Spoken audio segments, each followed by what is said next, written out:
बिस्मिल्लाहिर्रहमानिर्रहीम। अस्सलाम वालेकुम डियर स्टूडेंट्स। हम एक्सरसाइज नंबर 4.2 सॉल्व कर रहे थे और हम इसके फर्स्ट 13 क्वेश्चन सॉल्व कर चुके हैं। तो आइए स्टार्ट करते हैं question number 14। Question number 14 is y square plus 2y minus 3 into y square plus 2y plus 11 plus 48। ये भी क्वेश्चन नंबर 13 से मिलता जुलता क्वेश्चन है। अब आप देखें कि यहाँ भी फर्स्ट टू जो हमारी टर्म्स हैं वो सेम है। तो हम सपोज कर लेते हैं वाई स्क्वेयर प्लस 2y को इक्वल्स टू a के आप x या कोई भी और वेरिएबल के इक्वल सपोज कर सकते हैं। तो हमारे पास क्या एक्सप्रेशन आ जाएगी, इस सारे की जगह a माइनस 3 और इस सारे की जगह a प्लस 11 प्लस 48। अब हम इसको जैसे आपने क्लास 8 में पढ़ा इनको मल्टीप्लाई करेंगे। फर्स्ट टर्म के साथ ये सारा मल्टीप्लाई होगा और फिर माइनस 3 के साथ अगेन ये वाली सारी टर्म मल्टीप्लाई होगी। अगेन सिंप्लीफाई करेंगे, a square plus 11a minus 3a और माइनस की वजह से ये माइनस हो जाएगा 33 plus 48। a square 11a minus 3a 8a हो जाएगा और माइनस 33 प्लस 48 इज़ 15। अब देखें यहाँ हमारी एक टर्म परफेक्ट स्क्वायर है बट यहाँ कोई भी दूसरी टर्म परफेक्ट स्क्वायर नहीं बन रही। तो हम यहाँ फैक्टर्स बनाएंगे। 15 को यहाँ कांस्टेंट 1 से मल्टीप्लाई करेंगे तो 15 ही आ जाएगा और 15 के फैक्टर्स बनाएं। 1 15 सा 15, 3 5 सा 15 और यहाँ ये वाला फैक्टर यूज़ होगा। तो ये हो जाएगा a square plus 5a plus 3a plus 15। इन दोनों टर्म्स में से हम a कॉमन ले लेते हैं तो अंदर आ जाएगा a प्लस 5 और यहाँ से हम 3 कॉमन ले लेंगे तो अंदर आ जाएगा a प्लस 5। ये हो जाएगा a plus 3 into a plus 5। अब हम अगेन पुट करेंगे a की जो एक्चुअल वैल्यू थी y square plus 2y, then we have हमारे पास ये वाली एक्सप्रेशन क्या बन जाएगी, y square plus 2y plus 3 into y square plus 2y plus 5। अब हम देखेंगे कि क्या ये हमारे अगेन फैक्टराइज होते हैं या नहीं। ये दोनों आगे मज़ीद फैक्टराइज नहीं हो सकती। तो this is our answer. Question number 15 is y into y minus 1 into y minus 3 into y minus 4 plus 2।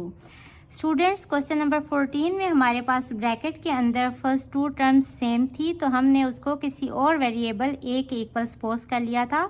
तो हमारे पास जो एक्सप्रेशन थी वो बहुत सिंपल हो गई थी। हमने पिछले वाले मेथड्स अप्लाई करके उसको फैक्टराइज कर लिया था और एंड पे a की जो वैल्यू थी वो हमने वापस लगा दी थी।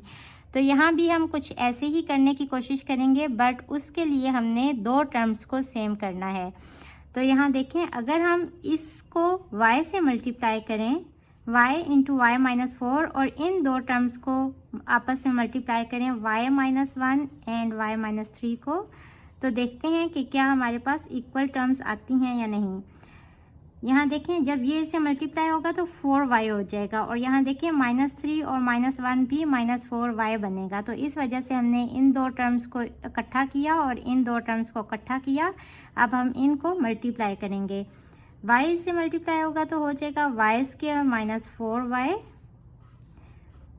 और ये हो जाएगा y into y minus 3 minus 1 into y minus 3 plus 2 y square minus 4y और ये हो जाएगा y square minus 3y minus y minus minus plus 3 plus 2 y square minus 4y। अब यहाँ से देखें हमारी फर्स्ट टू टर्म्स सेम आ रही हैं। Y square minus 3 minus 1 is minus 4y plus 3 plus 2। अब यहाँ हम सपोज कर लेते हैं जो हमारी सेम टर्म्स हैं उनको किसी और वेरिएबल a के equal. Suppose y square minus 4y equals to a, then हमारे पास अबव एक्सप्रेशन कैसी हो जाएगी, a into A plus 3a और यहाँ a लगा दिया प्लस 3 प्लस 2। इसको सिंप्लीफाई करें, a square plus 3a plus 2। अब यहाँ से देखें ये परफेक्ट स्क्वायर है, बट इन दो टर्म्स में से कोई भी परफेक्ट स्क्वायर नहीं है, तो ये a square plus 2ab plus b square वाली फॉर्म तो नहीं बन सकती। तो उसके बाद हम कौन सा मेथड देखते हैं फैक्टराइज करने के लिए, कि हम इसको यहाँ जो कांस्टेंट है उससे मल्टीप्लाई करते हैं और फिर हम उसके फैक्टर्स बना लेते हैं। तो यहाँ 2 ही है, 2 जब यहाँ 1 से मल्टीप्लाई होगा तो 2 बनेगा और 2 का फैक्टर 2 1 2 ही है। तो हम दोनों के साथ 1 के साथ भी और 2 के साथ भी पॉजिटिव साइन लगाएंगे ताकि ऐड होने से हमारा 3a आ जाए। यहाँ से a कॉमन ले लेंगे, a प्लस 2 और यहाँ से 1 कॉमन ले लेंगे तो a प्लस 2।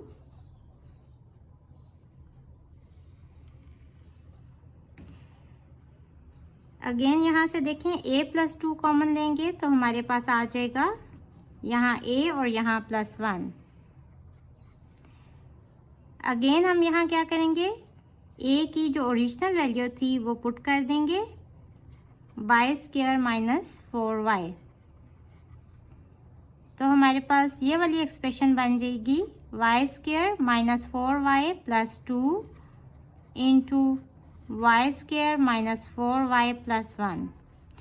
अब आप इसको देखेंगे कि क्या ये मज़ीद फैक्टराइज होता है या नहीं। तो देखें यहाँ 2 है, 2 यहाँ कांस्टेंट 1 से मल्टीप्लाई होकर 2 ही आ जाएगा और उसके जो फैक्टर्स हैं वो 2 1 2 ही बनेंगे। तो देखें 2 और 1 को ऐड करने से 4 नहीं आ रहा और यहाँ भी देखें कि हमारे पास 1 है तो इसको भी 1 से इसका फैक्टर नहीं बन सकता कि उसको ऐड या सब्ट्रैक्ट करने से -4 आ जाए। तो this is our answer. Question number 16 is k plus 2 into k minus 3 into k plus 5 into k plus 10 plus 375 and we have to factorize this expression। इससे पिछले वाले दो क्वेश्चंस में हमारे पास ब्रैकेट के अंदर जो दो टर्म्स थी वो सेम आ रही थी और उसको हमने किसी और वेरिएबल a के इक्वल सपोज कर लिया था। फिर वहाँ से हमारे पास एक सिंपल एक्सप्रेशन बन गई थी, उसको फैक्टराइज किया था और एंड पे दोबारा उस वेरिएबल की वैल्यूज़ जो ओरिजिनल वाली वैल्यूज़ थी वो पुट कर दी थी और हमारे पास आंसर आ गया था। बट यहाँ देखें हमारे पास कोई भी एक्सप्रेशन सेम नहीं है, तो यहाँ सबसे पहले हम एक्सप्रेशन को सेम करने की कोशिश करेंगे किसी भी दो टर्म्स को। तो आप यहाँ देखें कि k प्लस 2 और k प्लस 5 में यहाँ 2 और 5 सेकेंड टर्म है, तो इनको ऐड करने से हमारे पास 7 आ रहा है और -3 प्लस 10 को भी ऐड करने से हमारे पास 7 आ रहा है। तो इट मीन्स कि ये दोनों टर्म्स हमारी सेम बन सकती हैं और k-3 k प्लस 10 को भी कंबाइन करके लिख लेते हैं। अब देखें यहाँ से इनको मल्टीप्लाई करें, k into k plus 5 plus 2 into k plus 5, ये इन दोनों को मल्टीप्लाई होके आया और यहाँ k into k plus 10 into -3 into k plus 10 plus 375 as it is 7 आ जाएगा। सिंप्लीफाई करेंगे k square plus 5k plus 2k plus 10 और यहाँ आ जाएगा k square plus 10k minus 3k minus 30 plus 375। इसको अगेन सिंप्लीफाई करें, k square plus 7k plus 10 और यहाँ आ जाएगा k square plus 10k minus 3k is plus 7k minus 30 plus 375। अब यहाँ देखें कि फर्स्ट टू टर्म्स जो हैं हमारी दोनों ब्रैकेट्स में वो सेम है। तो यहाँ देखें कि हमारे पास क्वेश्चन नंबर 14 और क्वेश्चन नंबर 15 की तरह वाली एक्सप्रेशन आ गई जिसमें हमारी फर्स्ट टू फिगर सेम है। तो हम इसको सपोज कर लेते हैं a के के square plus 7k equals to a, और ये हम वैल्यू यहाँ पुट कर देते हैं। तो हमारी ये वाली एक्सप्रेशन कुछ इस तरह की फॉर्म में आ जाएगी, a plus 10 into a minus 30 plus 375। अब देखें ये बहुत सिंपल फॉर्म आ गई, इसको हम सिंप्लीफाई करेंगे। उसी तरह हम मल्टीप्लाई करेंगे a into a minus 30 plus 10 into a minus 30 plus 375।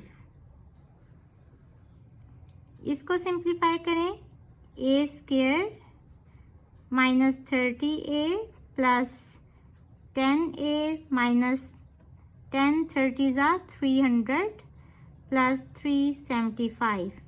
ये दोनों टर्म्स भी सिंप्लीफाई हो जाएंगी। a स्क्वायर ये दोनों ऐड होके माइनस 20a, और ये दोनों टर्म्स बन जाएंगी प्लस 75। यहाँ देखें हमारी ये वाली टर्म परफेक्ट स्क्वायर बन रहा है, पर बाकी दोनों टर्म्स में से कोई भी टर्म परफेक्ट स्क्वायर नहीं बन रही। तो हम 75 को यहाँ कांस्टेंट 1 से मल्टीप्लाई करेंगे, फिर हम इसके फैक्टर्स बना लेंगे और उन फैक्टर्स को यूज़ करते हुए हम इस एक्सप्रेशन को सिंप्लीफाई करेंगे। 75 के फैक्टर्स बनाते हैं तो ये हो जाएगा 175 सा 75, 5 1 ज़ा 5 एंड 5 5 ज़ा 25। तो यहाँ देखें हमारा ये वाला फैक्टर यूज़ होगा और हम दोनों के साथ नेगेटिव साइन यूज़ करेंगे ताकि हमारा जो आंसर है वो -20 आए। तो -5a माइनस 15a प्लस 75। यहाँ दोनों टर्म्स से a कॉमन ले लेते हैं तो a माइनस 5 अंदर रह जाएगा, और यहाँ से -15 कॉमन ले लेंगे तो 15 5 सा 75 होता है, तो a माइनस 5 अंदर रह जाएगा। अगेन इन दोनों टर्म्स में से a माइनस 5 कॉमन ले लेंगे, यहाँ रह जाएगा a और यहाँ -15।